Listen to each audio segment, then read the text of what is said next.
Okay, I will call this meeting, it's 6:30 on my computer, and I will call this meeting, this regular board meeting of education for Lake Mills Area School District to order. The mission statement for the Lake Mills Area School District is preparing all of today's students for tomorrow's opportunity. Has the meeting been properly posted? Yes, it was posted on the LMASD website at the Lake Mills Post Office and submitted to the Lake Mills Leader. All right. I will now officially call the meeting to order and have everyone that is able, please stand and join in the pledge.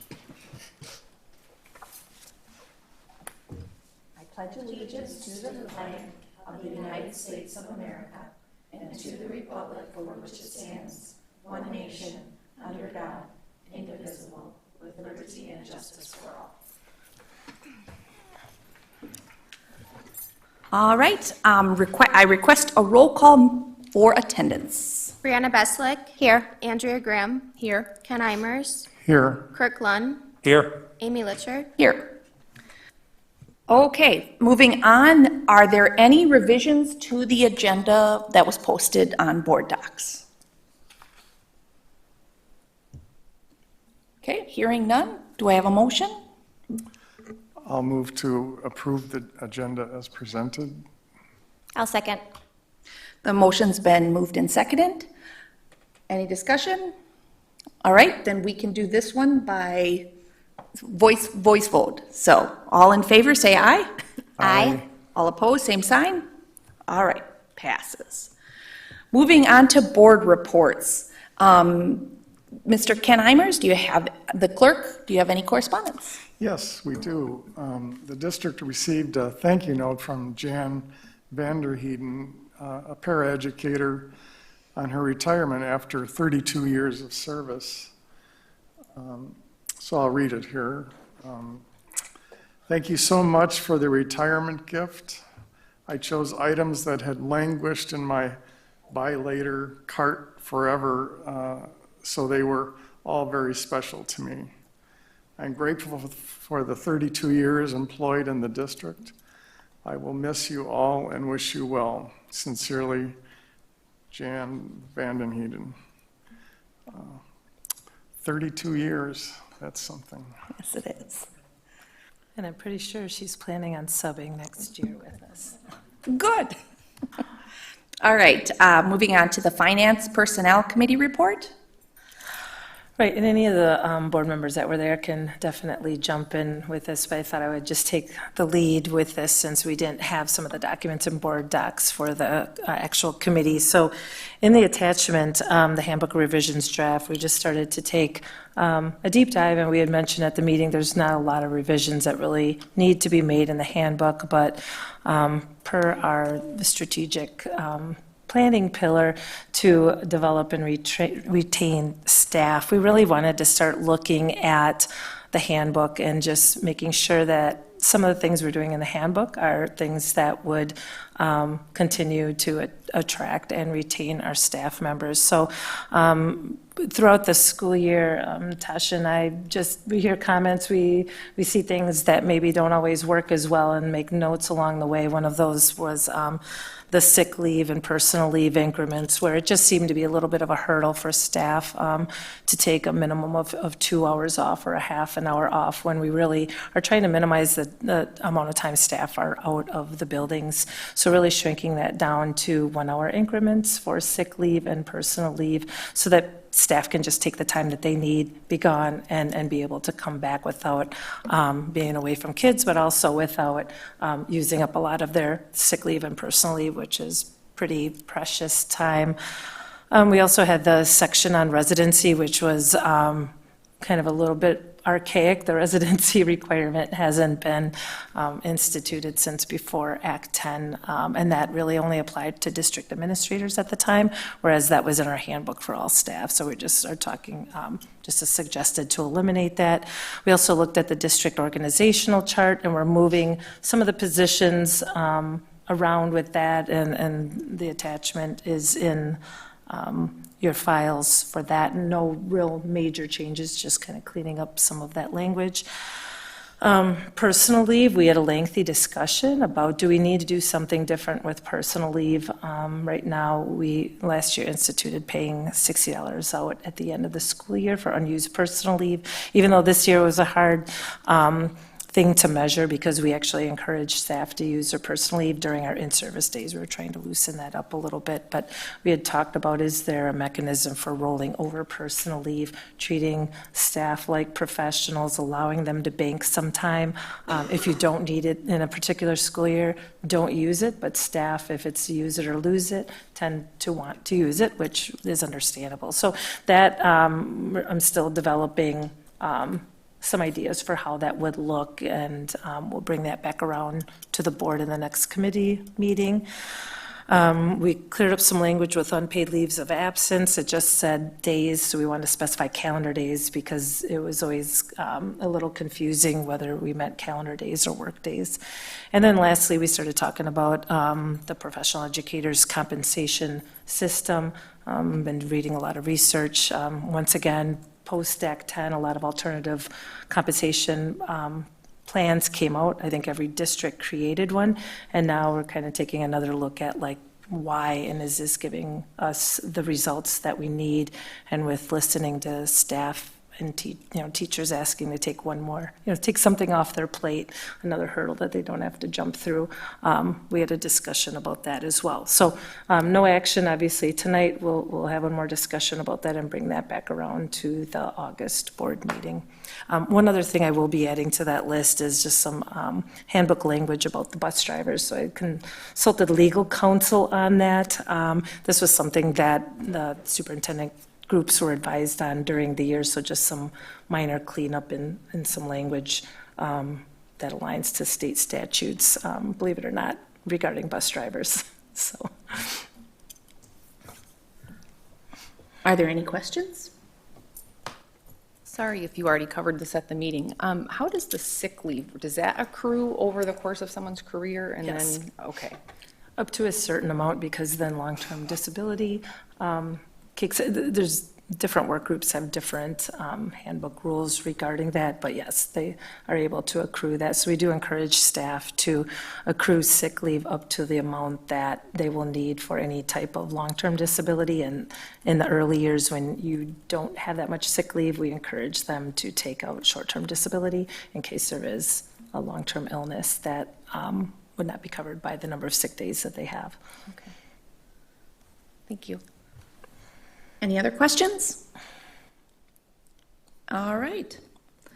We will move on to the administrative reports, and Mr. Dom Gisha is the summer school coordinator, and he will present some information. All right, good evening, everyone. My name is Dom Gisha. I'm the summer school coordinator for Lake Mills. Summer school is off to a really, really great start. We've already completed our first 12-day session, and today just completed day 4 of session number 2.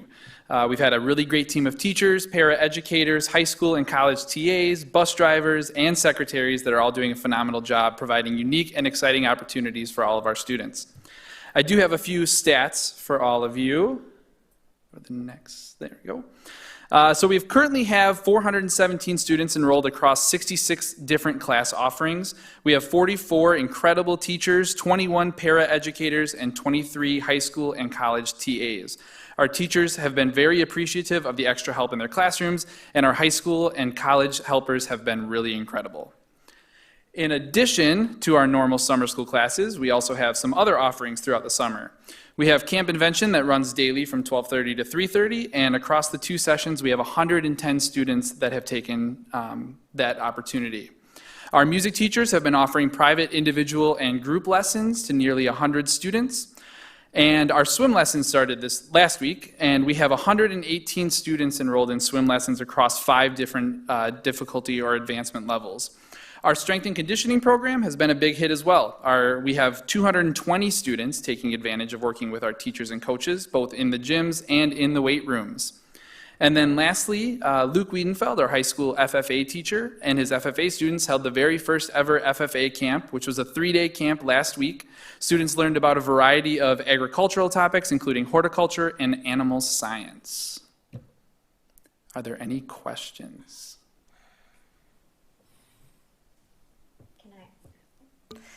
Sorry, I didn't ask before, so you could look it up. Are our numbers kind of back to that general summer school average of kids enrolled? Okay. Any others? Just a comment, I think it's a great program. I see a lot of kids in the morning, out by the track and conditioning, and they're just having a good time and Definitely. positive experience for them. All right. Actually, I have one. Has there been any staffing issues with summer school? I know it was well-staffed at the beginning, but has there been any issues with subbing or any of those? There's been a couple days where we've had to make a couple phone calls before 7 a.m., but I work my charm a little bit and we get those people coming in to cover, which is really nice. So no major hiccups that we weren't able to overcome. So it's been, knock on wood, pretty smooth sailing so far. Thank you. All right, thank you so much. Yeah, thank you. All right. To the Director of Teaching and Learning report. Oh, We're asking Amanda back since she was unable to be with us in the June meeting, so she wanted to provide her own presentation, so welcome back, Amanda. Thank you. And I just want to thank Dom and Abby Hale for the work they've been doing with summer school. It has been, it couldn't have been done without them. So they've stepped up to the plate and provided such great leadership for that program. All right, so I just wanted to come back and give you a recap of all of the work that happened within the realm of teaching and learning for this past school year. Our mission, as you know, is preparing all of today's students for tomorrow's opportunities. As I was thinking about teaching and learning and how does this help within the strategic plan, one of our administrators had asked, could we come up with a quick graphic to help the community and our teachers to know what we're doing within teaching and learning and how that impacts the mission statement. So within core academics, we have provided quality math professional development for our staff members. So Steve Mialovich was working with all of our math teachers, 4K through 12th grade. In this coming school year, we will be providing math recovery training called AVMR for our kindergarten through 8th grade teachers, and that is really just filling their instructional toolbox to make sure that they have the resources they need to pinpoint how our mathematicians are doing in the classroom, and then providing them some small group instruction to help to fill those gap areas.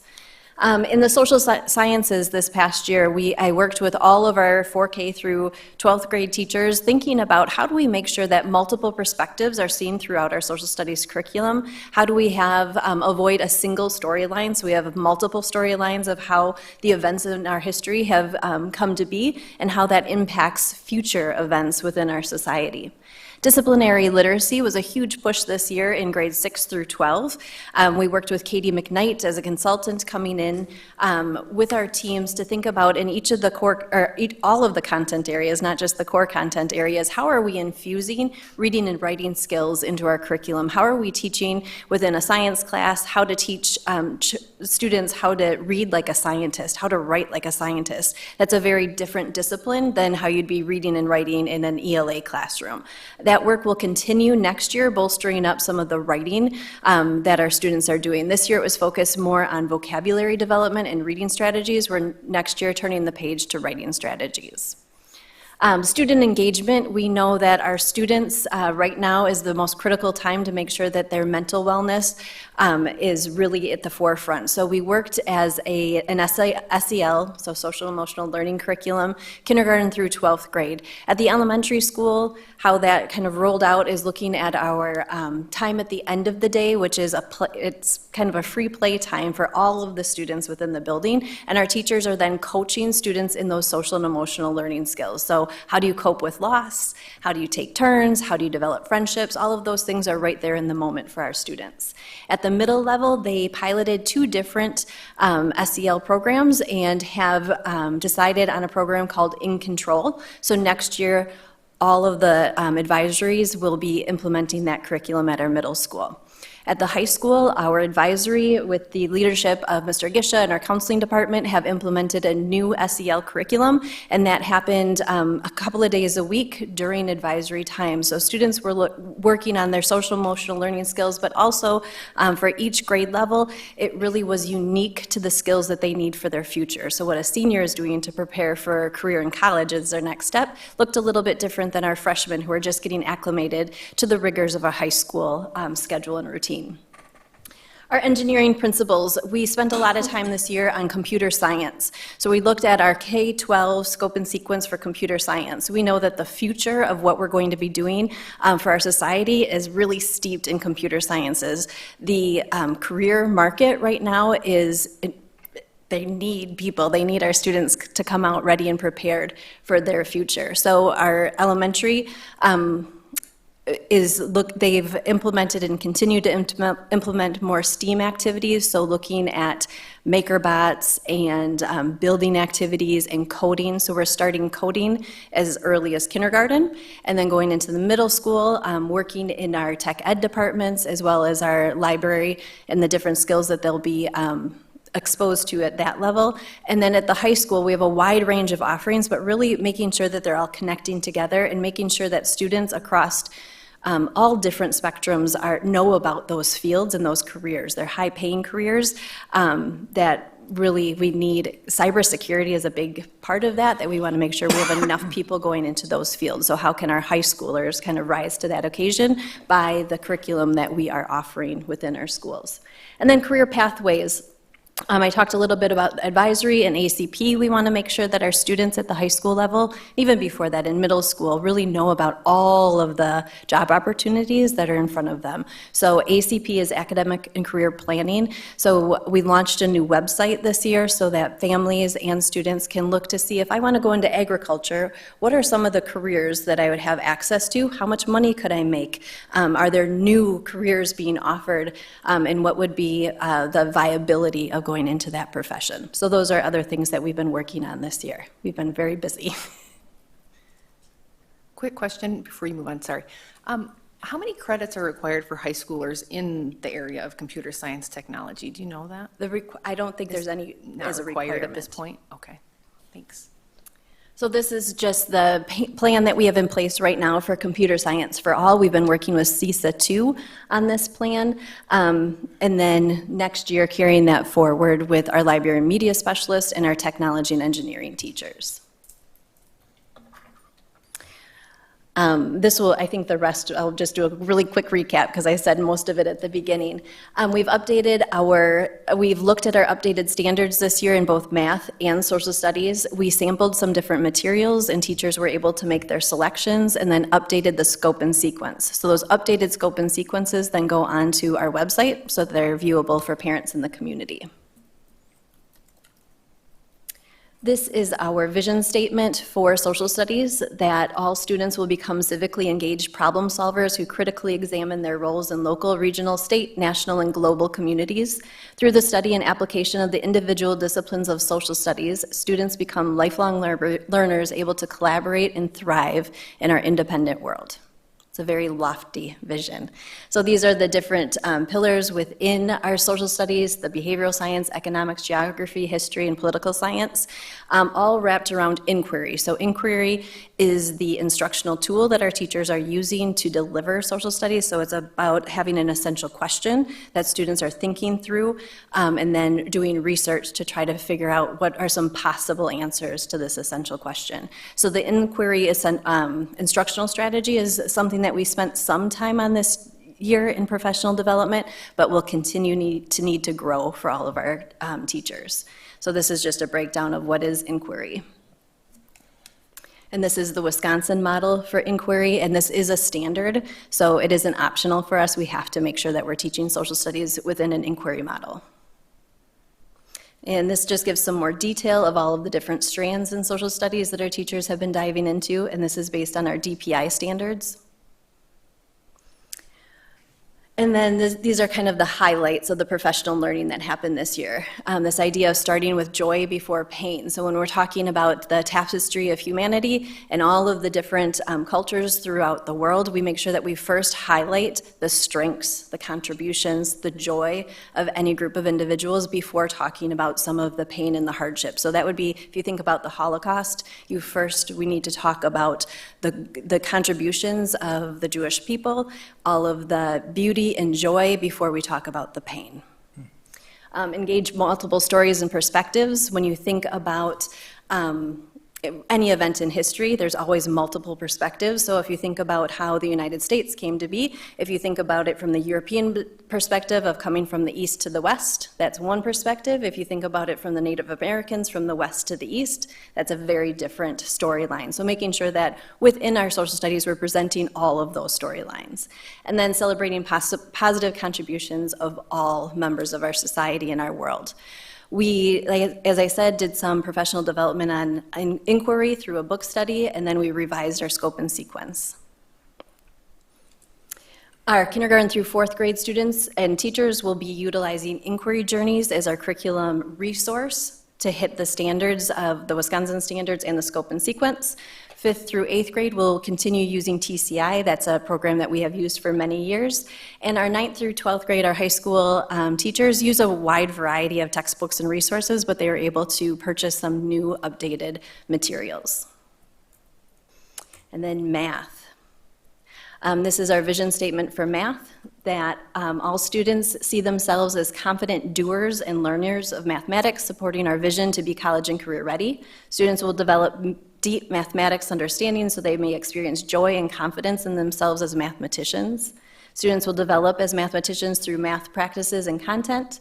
Students will be flexible users of mathematics, and students have expanded professional opportunities in a wide variety of careers. So that ties back to that computer science and the academic and career planning. So these are the high leverage practices that our teachers dove into this year with Stephen Mialovich and together as grade level teams, thinking through how does this all show up within our classrooms and how we're teaching our students. There's 5 major key shifts that happen in the updated standards at the state level. So the state every about 5 years revamps their standards, and these are the key shifts. That we want to recognize and foster that mathematical identity. We want to make sure that all students know they can and are able to do math. All students are flexible users of mathematics, that students are engaged in mathematics as they focus on deep understanding, and that all students engage in coherent mathematics and concepts, and that we want to engage in rigorous mathematics with a balanced approach of concepts and flexibility and efficiency. So the team worked through those high-quality instructional materials. They looked at aligning their courses, 9th grade through 12th grade. 6th through 8th grade teachers are going to continue to use CPM, which has been a really strong resource for our middle school students. And then our K-8 teachers are going to be trained in math recovery starting in August, and then that will continue through the school year in kind of professional learning communities, looking at student success within the classrooms. In summer school, I can probably skip right through this because Mr. Gish already did that. Building goals, by the end of the school year, this is what the data look like within the various buildings. So 65% of our kindergarten through 4th grade students will be at or above grade level, and we had 62% of our students that met that goal, so almost there for math. And then at the middle school, we wanted 55% of our 5th through 8th graders to be at or above for comprehension, and we had 44% of our students, so about 10 percentage points off, so still some area for growth. And then at the high school, 65% of students will have an adult in the district that they will feel connected with or feel that they can talk to.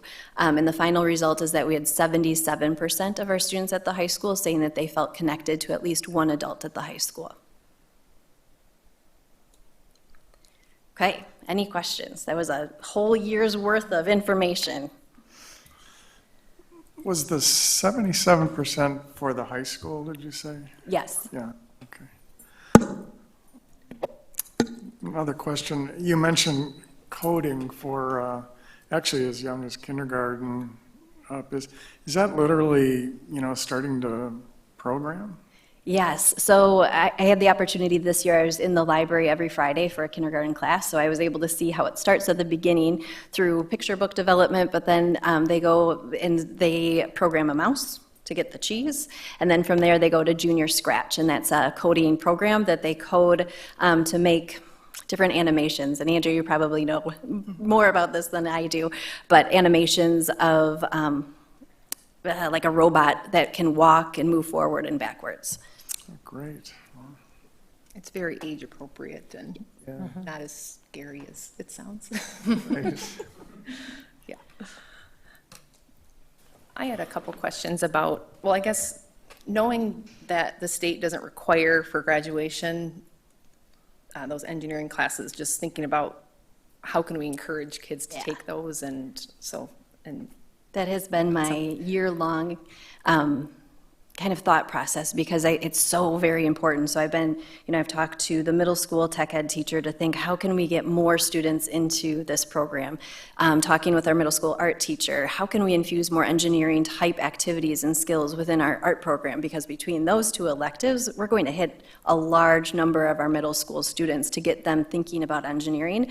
But even more importantly, our science curriculum, Inspire Science is based on the principles of engineering. So how can we bulk that up and really give our science teachers even more confidence and professional development in engineering so that they can craft their lessons to be more of that, that challenge thinking, like here's the challenge, this is what we're researching to come to an end product. Those engineering principles. So it's there, but how can we highlight it even more and then be really specific with kids as you're going into high school? What courses can you be taking to help set the path? and then the inquiry journeys, is that replacing something or is that new? It's new. We didn't have a formal social studies curriculum in the past. It's something that we've kind of infused it into our language arts curriculum.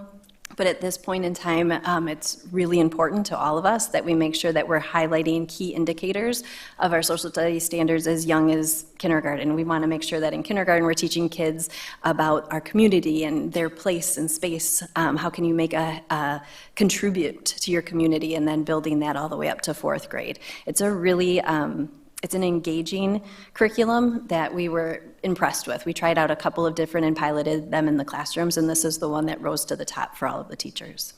I did take a look at one of the sample lessons, and it looks a lot like the Amplify science curriculum. So my wondering, I guess, is how many minutes per week should we be using? I'm worried a little bit about the time, where Yes. I'm so excited that we have Amplify and we have this new social studies curriculum. But the Lucy Calkins reading and writing, we're adding, we know we need phonics, phonemic awareness. So just, it would be great to see some sample schedules of how the How it all district is comes planning together. to implement it, and so that we know we're really using the curriculum. Because as a teacher, I've been handed things many times. It's just kind of dabble, and it's hard to do. So Yeah. I'm just looking forward to seeing how we can really make the best bang for our buck with time, so that we can really implement Amplify. And this new curriculum looks really good. And that's been at the forefront of our thinking, and it's something that Erin and I have talked about, is that making sure that professional development for our teachers are time really to collaborate, because we've had our leadership teams in both science and social studies that are digging into both of these programs and resources, and now we need to give time to all of the teachers to really dig in. Both Amplify and Inquiries are heavily based in reading and writing, which is good, but we also have 120 minutes of reading and writing that we're already doing. So what I've instructed the teachers to do is to kind of sift through all of that within both of those programs and get to the meat of it. So what is the inquiry and inquiry journey? So it's really the social studies standards. That's what we need to focus on and kind of push aside some of the others, which is hard for me to say because it's reading and writing. It's so important, but we're doing that in other places. So get to the heart of the social studies, and same with science. Get to the heart of the hands-on. Make sure that our scientists are doing and making and creating, and then leave the reading and writing instruction to happen during our literacy block. And it's not easy. In science this year, I know a lot of teachers are like, oh, we need some more time to really sift through that and dial in what's most important.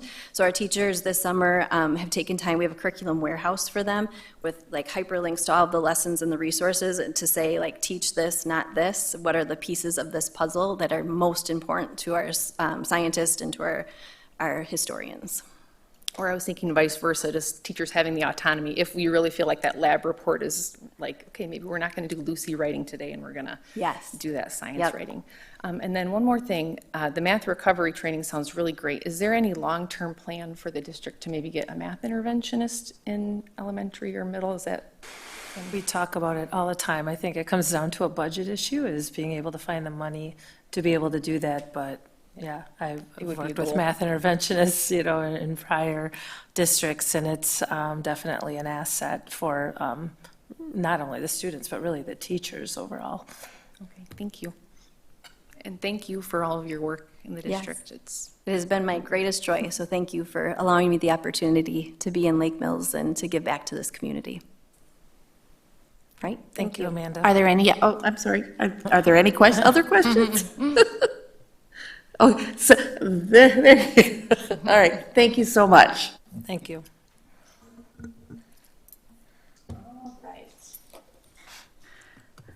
Moving on, Ms. Naylor for Business Service, Director of Business Services, budget adjustment item.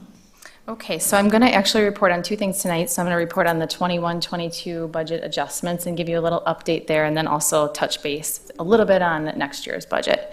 So 21-22, at this time of year, we have to adjust some of those line items that may have gone over with the things that didn't go over. So just kind of a technicality for the audit in Fund 10 and 27, we can't have any line items.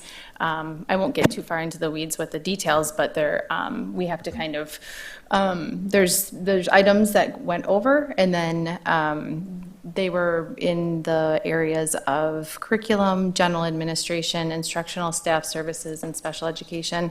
And I did attach the update that we will be posting to our website. It's per state statute that we have to post any kind of budget adjustments. So these overages are able to be taken care of with any other line items that are under. So I didn't get into the details of exactly which, what they are, but I'm happy to if you'd like to. But you can kind of see from there, the majority of it is salaries and benefits that maybe have gone over in one area and under in another. So I've just kind of moved things around a little bit.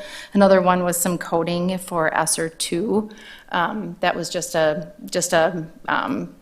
technically like a typo in there. So that was a little adjustment that was made. So little things like that just have to kind of get cleaned up at this time of year. I am currently working through some last minute invoices that tend to seep their way through in July that are for last year. So those are coming through right now, and we're booking some payables and kind of wrapping up and tidying up everything. But I am happy to report that we will be ending the year with a surplus. I'm not confident giving that exact number at this point, but we will be in the black. So that is some great news. You can kind of see if you look, and again, I don't want to get too far into, but on the June treasurer's report, if you kind of look at if you just focus on Fund 10 and you look at the revenues, you can see our percentage of what was budgeted. We were over by 0.6%, which doesn't seem like a lot, but in the big picture, comes out to a little over 100,000 that we had more than what we had expected. And then on the expenditure side, we only spent just over 95% of what we had budgeted in there. So you can see where that is going to create that surplus at the end of the year. So you won't be hearing, this isn't the last time I'll be talking about 21-22. We have our audit the 25th and 26th at the end of this month. So once that all wraps up, I will have all those numbers finalized and be able to give you that official number. So this June budget adjustments is in the action items to be approved, and then that'll get posted on our website per state statute. Any questions with that piece of it? How often are you audited? I feel like I've heard you say audit a lot. Is it multiple times per year? No, just once a year. okay. So I guess it depends. So we had a preliminary audit, and so that was our same audit firm that came in and did the preliminary piece, and then they take that back, and then we have our audit with the rest of all of our documents that they have to go through. We did have a membership audit this year, and that's not every year. Okay, that's why. That's chosen randomly, so that may be also where you were hearing, but Okay. that's not every year. So moving on to 22, 23, unless there was any other questions on this. Sure. Turn on. Just to clarify, when you change the budget, is that, and you were mentioning the state requires you to be specific about actually what changed, is that right? Okay. Correct. So it's really kind of more of a flexible budget up until the point of, flexible in a limited sense, obviously, Right. but up until the point we go through an audit.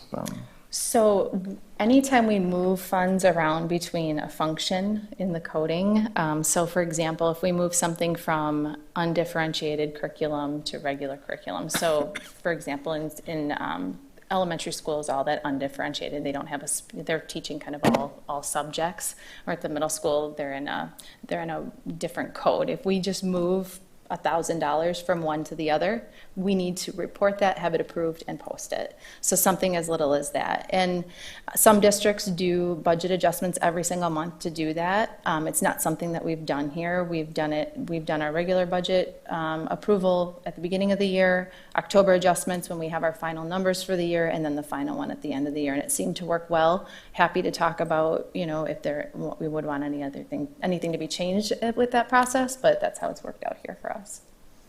Okay, thank you. You're welcome. Okay, so the second part is we did receive our July 1 aid estimate, so I attached that. So this is a document that's prepared by DPI, and our aid had increased over last year's general aid by $325,931. So one of the main factors in there was summer school, FTE. So we went from, I want to say 88 back in 2019 to 22 FTE in 2020, and then we're back up to 70, and then I think we should, we'll know, at the end of this year what we are at. So that really makes a big impact on what we're receiving in our general aid. The FTE increased from 1583 to 1617, so it's a significant amount. So that's a definite win for us. Again, final numbers are released October 15th, but I will go ahead and update that in our 22-23 budget that we had approved, and we'll get that approved so that I can report on these numbers for the annual meeting that's going to be in September. Any questions with that?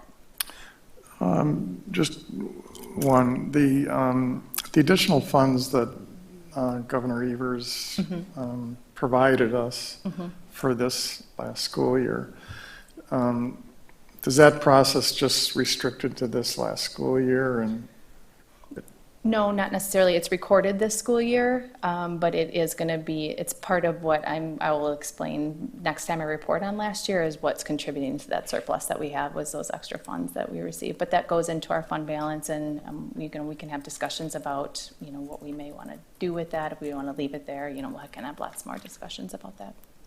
okay, thank you. You're welcome.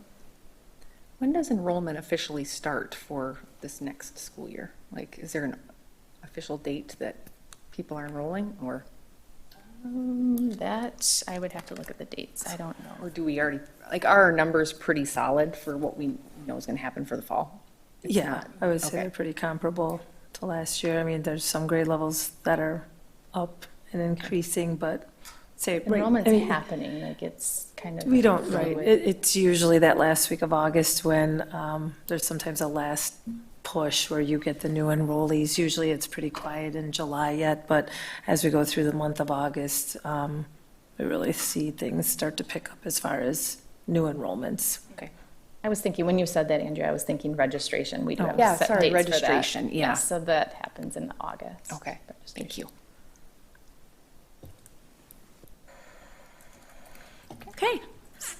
Thank you. Dr. Olson with her report.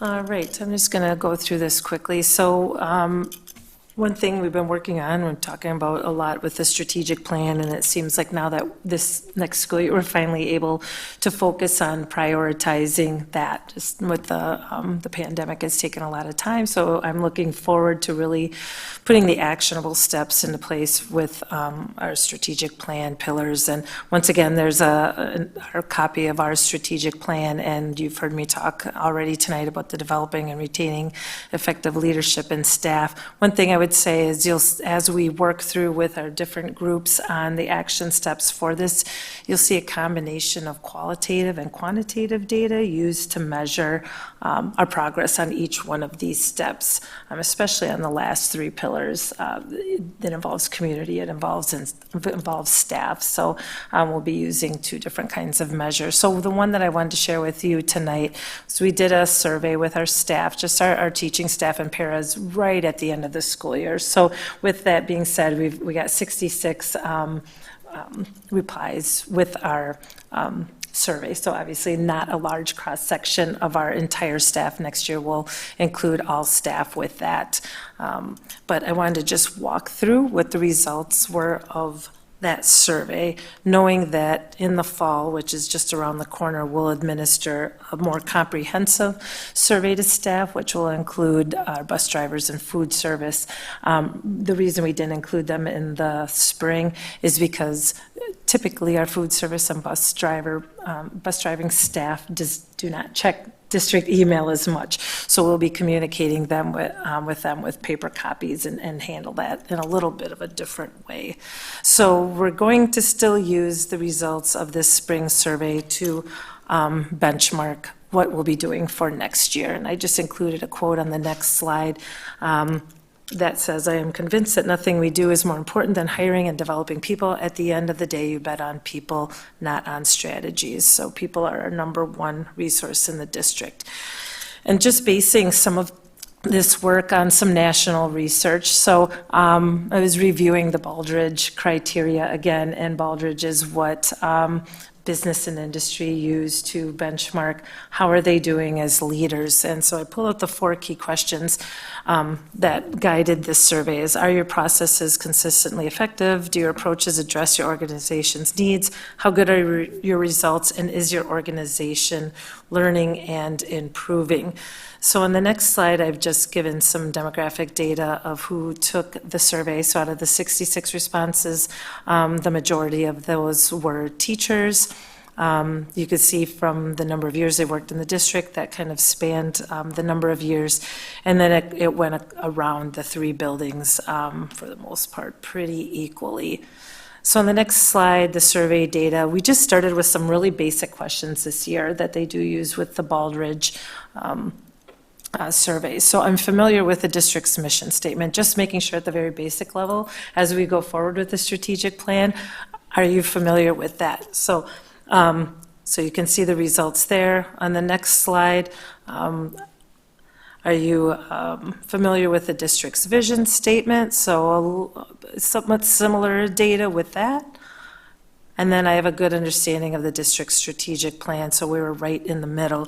So what that tells me, just those first 3 questions were, as we already started communicating as we send out the district emails, this more to the staff, which is usually the newsletter we send out on the Tuesday after the board meeting, is how do we highlight the mission, the vision, the strategic plan in every piece of communication that we have. And then on this slide, I have a good understanding of my building school improvement goals. I know from watching the principals in their staff meetings that building goal was at the top of each one of their agendas every single time. So keeping that building goal in the forefront throughout the entire school year. On the next one, I have a good understanding of targets and curriculum objectives for my job assignment. So the majority of the staff strongly agree, but as you can see, there's a little bit of work to do yet with the neutral category. And then I've been provided the resources I need to achieve the district's learning targets and curriculum. That is one thing too, as we do move forward with budget priorities or how we're allocating resources. Andrea, you mentioned even time. How do you allocate professional development time on those in-service days? How do you maximize our time and our staff meetings? And then also, are we putting monetary resources towards the staff so that they're able to implement what we're asking them to implement? So there, we've got about half that agree. In the purple, we have the 30% that strongly agree. So overall, doing a good job with that, but that we will continue to strive to do better. And then the communication slide, which I always think is a tough one. The district clearly communicates with staff about important issues. For the 4 and 5, the strongly agree areas, but as you can see, there's always never-ending work to do on communication. So it really just provides us some some guidance on what can we do differently instead of just going back in with the staff newsletter the same way. We'll do some of the similar things with our parent groups, but are we communicating in all different ways?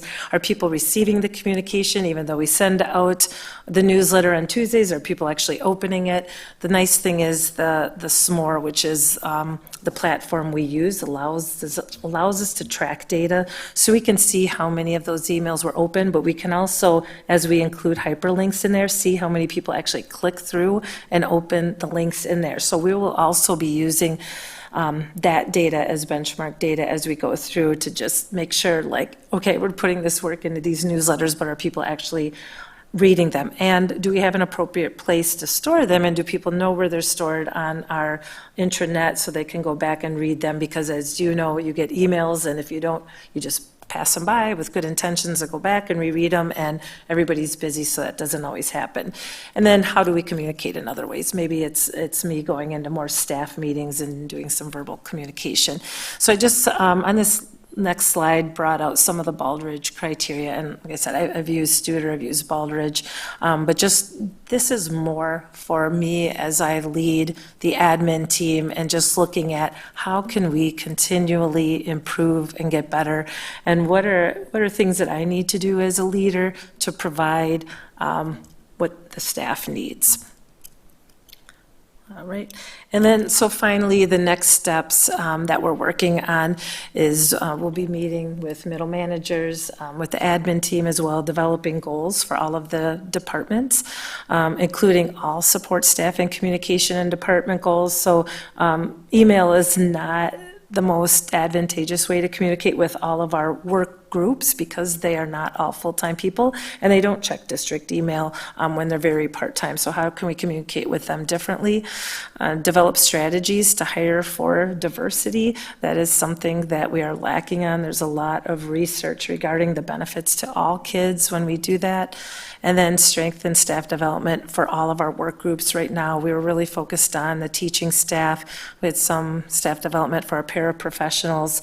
We had no staff development for food service, bus drivers, custodians. So how do we include, and our admin assistants, how do we include all of them on the in-service days or in opportune times that as we are providing customer service to all of our students and parents, that we give them the tools that they need to also increase their capacity. So I am really excited for this coming school year because there's a lot of work to do, but it feels like we're finally able to put our attention to how we can improve overall in the district.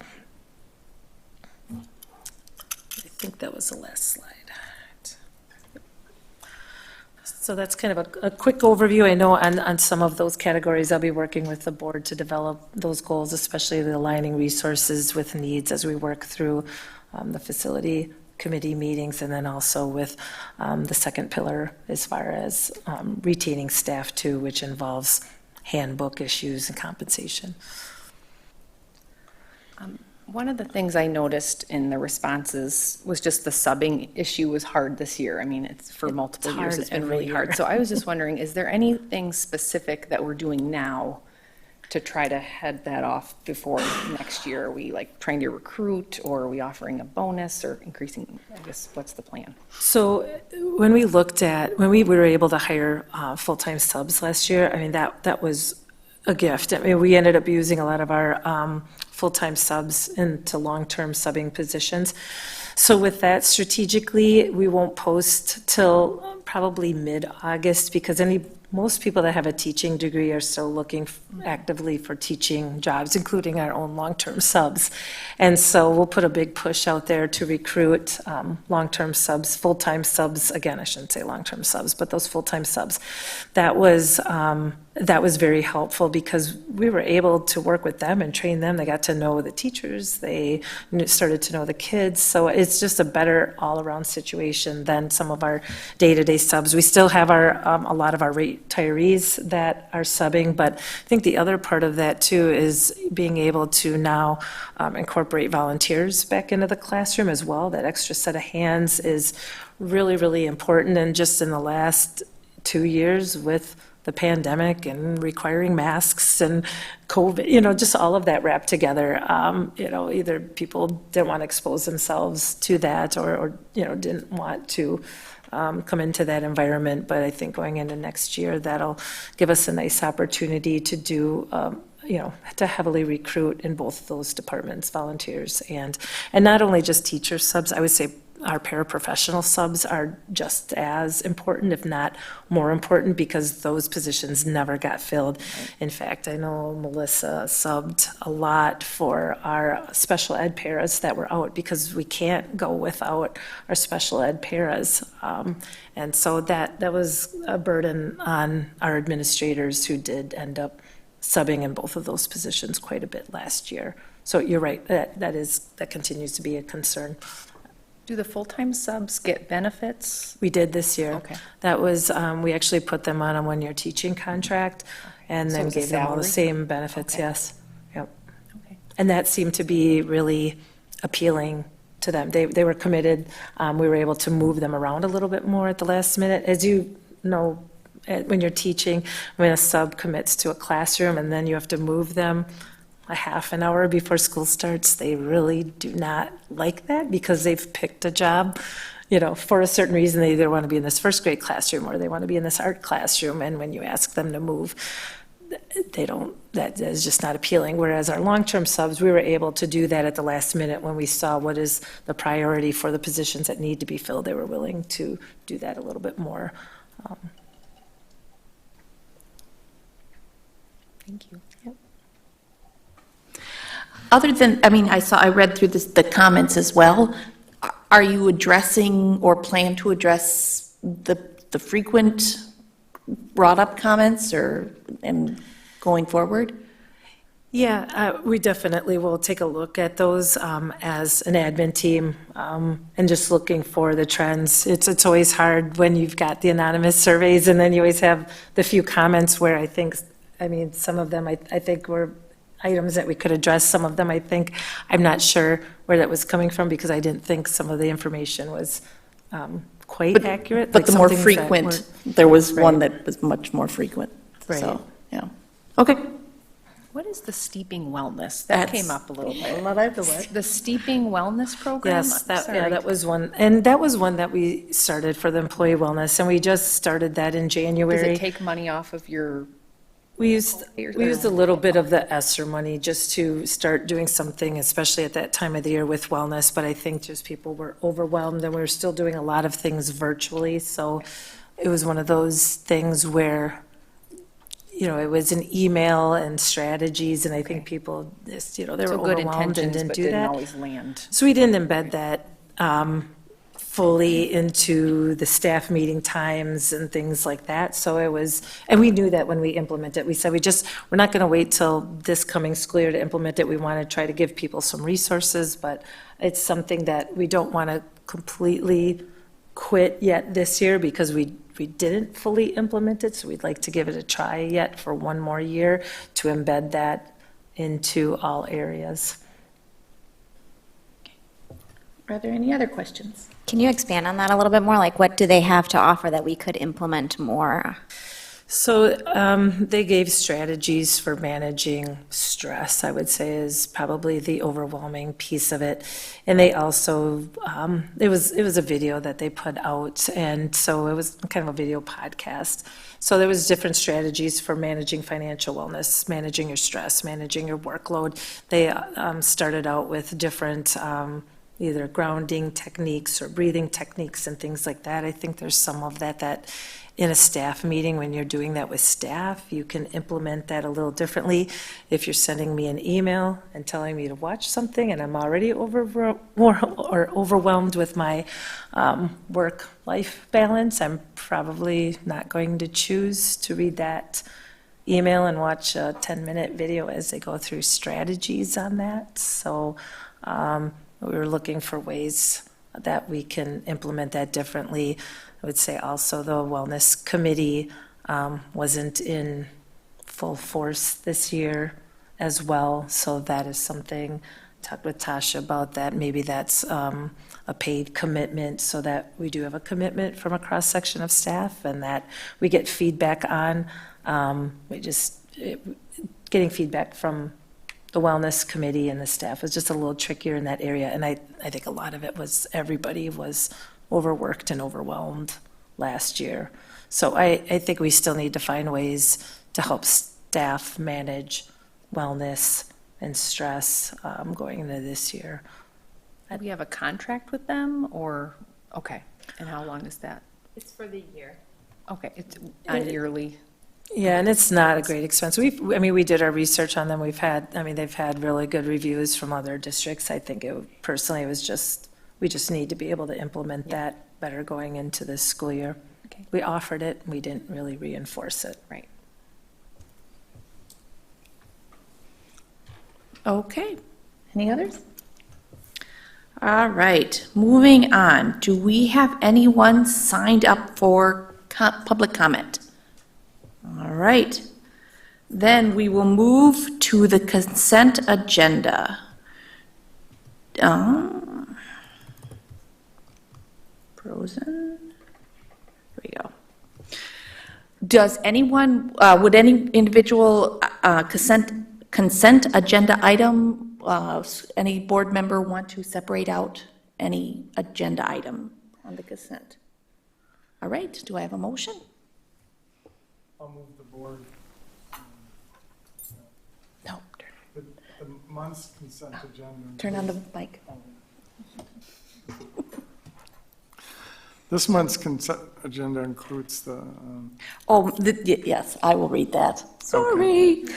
This month's consent agenda includes the approval of the following: June 6, 2022 special board meeting minutes, June 15th, 2022 regular meeting minutes, June 27th, 2022 Finance Personnel Committee proceedings, June's treasurer's report and voucher and invoices, and the personnel report. Do I have a motion to separate out any of those or to I combine move it? the board approve the consent agenda as presented. Second. All right, motion's been moved and seconded. Is there any discussion?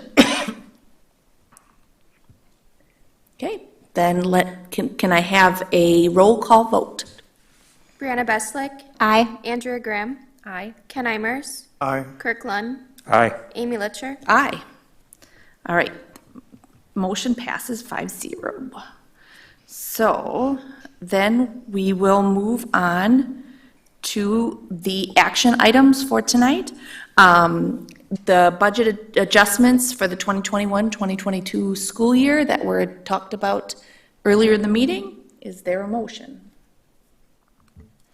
I move the board approve the budget adjustments for the 2021-2022 school year as presented. I'll second. It's been moved and seconded. Is there any further discussions? Hearing none, I will ask for a roll call vote. Andrea Graham. Aye. Ken Imers. Aye. Kirk Lund. Aye. Brianna Beslick. Aye. Amy Litcher. Aye. The motion passes. All right, the next action item is the student academic standards for the 2022-2023 school year pursuant to section 120.112, parentheses 13. Is there any preface? There's just, this is an annual requirement by the state that we do this. The link to that is on the district website, so all districts must display the standards. They just link back to DPI's standards in each curricular area. Okay. Is there a motion? I move the board approve the district's student academic standards for the 2022-2023 school year pursuant to section 120.12 parentheses 13. I'll second the motion. Motion's been moved and seconded. Is there any further discussion? Hearing none, I will ask for a roll call vote on the motion. Ken Imers, Aye. Kirk Lund, Aye. Brianna Beslick, Aye. Andrea Graham, Aye. Amy Litcher, Aye. Next action item is approval of the National FFA Convention trip. Any trip out of state or overnight has to be approved by the board. So this is in Indianapolis in October 2022. So is there motion? I move the board approve the National FFA Convention trip to Indianapolis for high school students in October of 2022 as presented. It is understood that the board will incur no costs and will accept no liability for any funds lost for any reason. I second. Any discussion? Hearing none, I ask for a roll call vote. Kirk Lund, Aye. Brianna Beslick, Aye. Andrea Graham, Aye. Ken Imers, Aye. Amy Litcher, Aye. Passes. The next one, Lake Mills Recreation Department lease agreement in the Leader Building. The board is being asked to renew the lease agreement with AD Hawks LLC until June 2023. I assume that this is the same contract as before? Yes. Okay. Then I ask for a motion to approve the contract? I move the board approve the Lake Mills Recreation Department lease agreement with AD Hawks LLC as presented. I'll second. Any discussion? Have they been pretty good about year-to-year leasing? Is that kind of our thought process to see what happens as time moves on? Correct, yep. Any other questions? I ask for a roll call vote. Brianna Beslick, Aye. Andrea Graham, Aye. Ken Imers, Aye. Kirk Lund, Aye. Amy Litcher, Aye.